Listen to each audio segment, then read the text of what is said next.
hello folks, welcome back. I'm hoping you are doing well wherever you are. And of course, this is Dr. Politica, and here we decode power, we decide Kenya.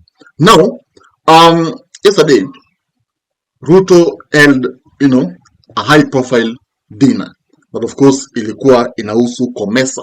And we saw African leaders, converging pale State House. And of course, there were, as you can see, how he was receiving them. Alorisi vizuri. But remember, this dinner included President Azali of Comoros and Emerson Mnangagwa of Zimbabwe. And of course, Prime Minister Russell Miso of Eswatini. And of course, Mustafa Madoli of Egypt.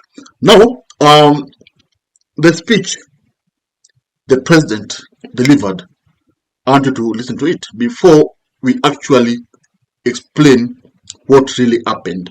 Kwa hiyo Comesa, sikiza. Distinguished guests, ladies and gentlemen, it is my profound honor and sincere pleasure to welcome you all on behalf of the First Lady and the great people of Kenya to this dinner reception as we celebrate more than 3 decades of enduring brotherhood and shared prosperity. Allow me to express my heartfelt gratitude to each one of you for honoring our invitation and to commend, in equal measure, the organizers of this event for their dedication and excellence. Progress of Comesa's transformative journey towards regional integration under the fitting theme, leveraging digitalization to deepen value chain. Yes. Of course, you see Comesa stands for Common Market for Eastern Africa and Southern Africa. And this was meant to celebrate African content, matters pertaining development, na kila kitu.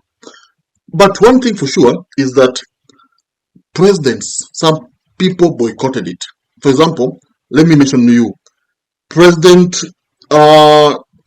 president, sorry for that. Yes, we are back.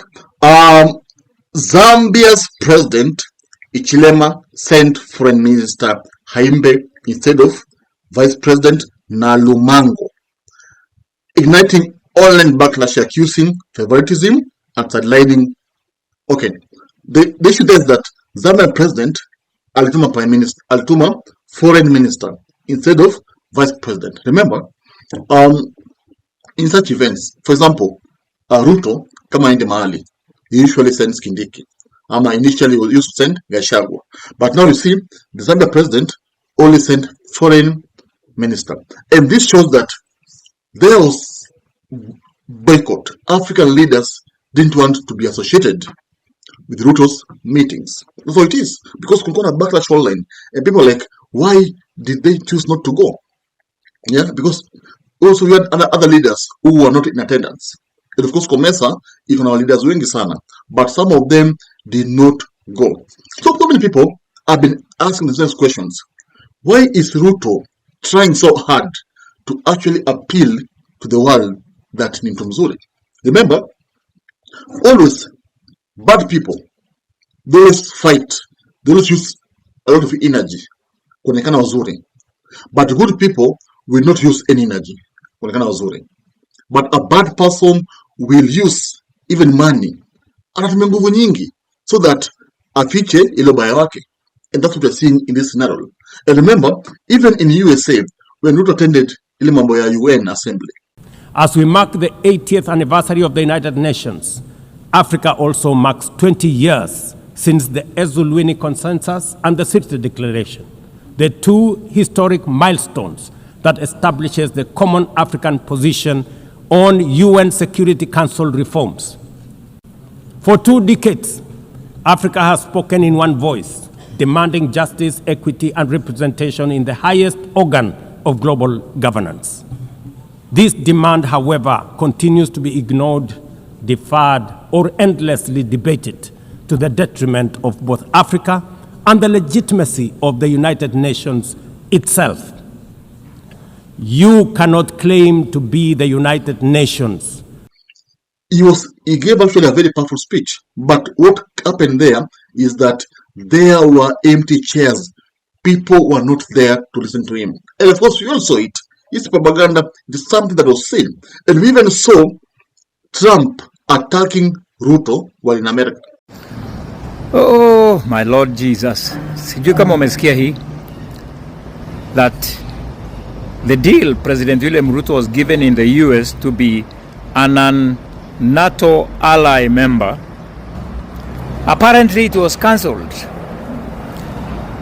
The US hawataki ujinga ya uongo ya mtu wetu. So they removed that right of non-allied. Again, I'm hearing that President William Ruto is being given money to allow refugees and for Kenya to become the asylum seekers' safe haven. A country where people are abducted and they go for weeks without a trace. It's a safe haven. If it's not safe for us, why is it safe for others to come here? And the guy is getting and cashing in. Another thing that you should be worried, they are planning to spend billions on mpox. We even saw how Ruto was actually humiliated. Mpaka alikuwa anatembea kwa streets without motorcade, without security. This shows how our president has messed himself outside there. Of course, inside here, yes, his supporters who will celebrate him. But see, as a president, you are always watched uko nje than ndani. Hapa ndani, once umepewa kura, umekuwa president, people forget about you. People wait for you for the next elections, either wakutoe ama wakurudishe. But uko nje, people focus on how you are leading, especially in America. They focus on how you are ruling. They focus on how you're either helping your people or hurting your people. That's what they are. So what I'm saying, Ruto, yesterday's dinner summit in Teto's was boycotted. And you could see, even he had the shortest speech. Imagine a president holding such a powerful dinner. Then, anaongea for only 2 minutes, about 3 minutes. You see, he was just offended by the way people showed up. People did not even come. Some people sent others. You see, when you invite me to come to your dinner, then I send someone, because why didn't they come? It showed, no, I'm just trying to convey a message that I don't like your meeting or I don't like you. So the Comesa summit meeting, to celebrate 30th year anniversary, Ama success, was somehow a shame in status because it did not end up the way it was supposed to end up. And that's how actually things happened. Now tell me, do you think Ruto will ever, hold such an important event in status again? Do you think we'll ever do that? After this, humiliation, do you think we'll ever have Comesa again? Thank you, and I'll see you soon. Subscribe so that we always meet here whenever we have this content pertaining politics. If you love politics, then Dr. Politica is your cup of tea. The place for minds that think. If you are watching this from anywhere else, search the name, hit subscribe, and stay sharp with us.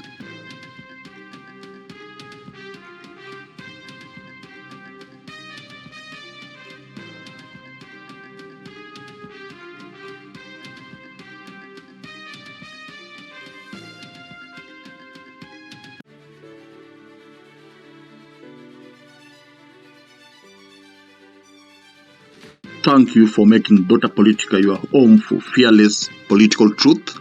Every view, every like, every share fuels the fire behind the hours of research, filming, and editing we pour into each episode. By showing up consistently, you don't just support a channel, you empower a voice. In a world ruled by headlines, spin, and power games, you remind us that real people still care about real facts.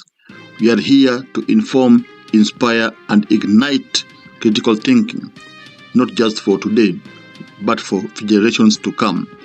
You are not just a viewer, you are the reason this platform exists.